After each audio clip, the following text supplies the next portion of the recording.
to tight end tackle on the backside. Most important thing we teach here, here's how we establish backside clamps. Very, very important. When we get a backside clamp, that we do not want to run off and leave a down lineman. So this tackle right here has got a technique right on his outside shoulder. This tight end's going to zone over. He is not going to run off and leave him. And here's where the clamp's established. And just want to show you how we block the clamp. I'll give you a quick demonstration of our clamp and the theory. It's very similar to what we were teaching play side, but with the cheat step and establishing a double team. But we also want to do that when zone goes away. And I've got a technique here on my outside shoulder that my adjacent lineman is responsible to get over for. I am not going to run away from it in order to climb the backer. I will take my normal step. Second step will come to the crotch, and I will press back toward that defender. Now, if my backer is fast flow, I will stab away with hand right there to keep my shoulders square. Very important. I don't want to bury and turn my shoulders. I want to keep this arm and leg free so as I press, I can climb. If he's thicker into me and that backer's slower, I can actually press back into it. And I can drop my hips and lean into it to help clamp that off. And that's what we mean by establishing a clamp. Because we do not want that movement to go lateral. We do not want penetration. We've got to shut off seepage and leakage. And that is how we shut off a clamp right there. Now we'll go to actual game footage. Right now, where we got a chance to cut off.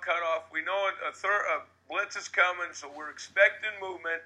Each one of the tight end tackle now got to cut off the backside. We work on this cutoff every day in this teaching. That is the first thing. You watch the tight end.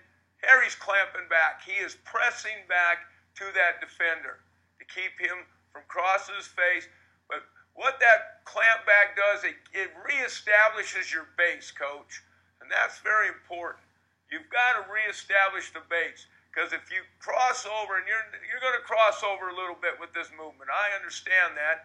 Because at the vertical step here, you will miss that movement. But after you've crossed over, you've got to reestablish that base, clamp back, and get yourself big. Get yourself big and thick. This next example, great example of a clamp, of not running away from movement. We watch this tackle right here. We know pressure's coming. He's not going to run off and leave this. He's going to help this tight end get over. And this is that clamp to a stab we were talking about earlier. There's your clamp right there.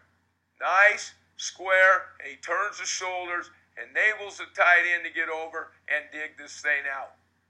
Instead of running away right there, that tight end's not going to get to that movement, and now we establish a wall right there for our back to run on.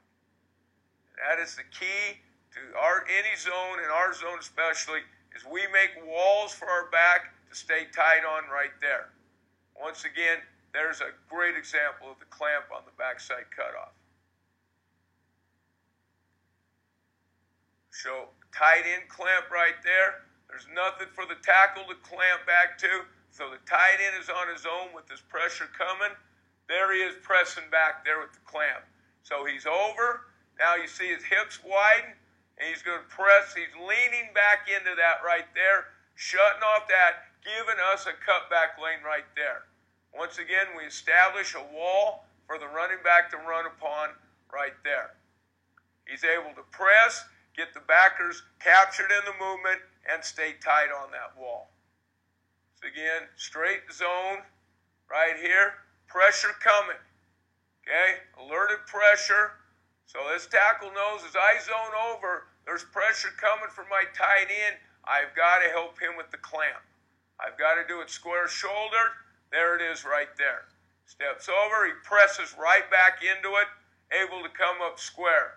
Once again, shut off a gap. There's your wall established. Giving the back his running track off the wall by shutting off a penetrating gap right there. Very nice example of the clamp by that tackle. Same thing. Movement coming right there. outside shoulder. The movement's been alerted. Tight end has let that tackle know, hey, we got movement coming. He knows this guy's coming across. He has got to clamp it so that tight end can get over. Watch him get over. He gets thick right there. He's pressing right back into that movement and establishing a backside lane for our running back.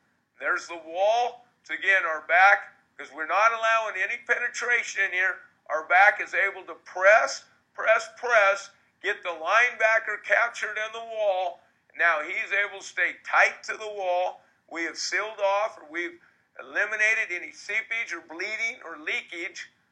Any one of those terms is fine, with our clamp right there, and we've created a running lane.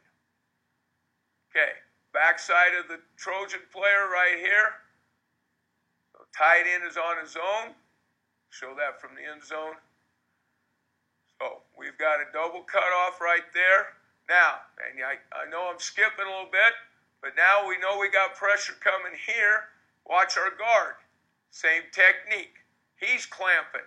So whoever's got a free cylinder, meaning by a free cylinder, is the only guy in your cylinder is at backer depth, and there's no threats away from you. Once you check anything that could threaten you, being this down lineman, I can clamp back and help this guy on his cylinder right there. Very nice look at that.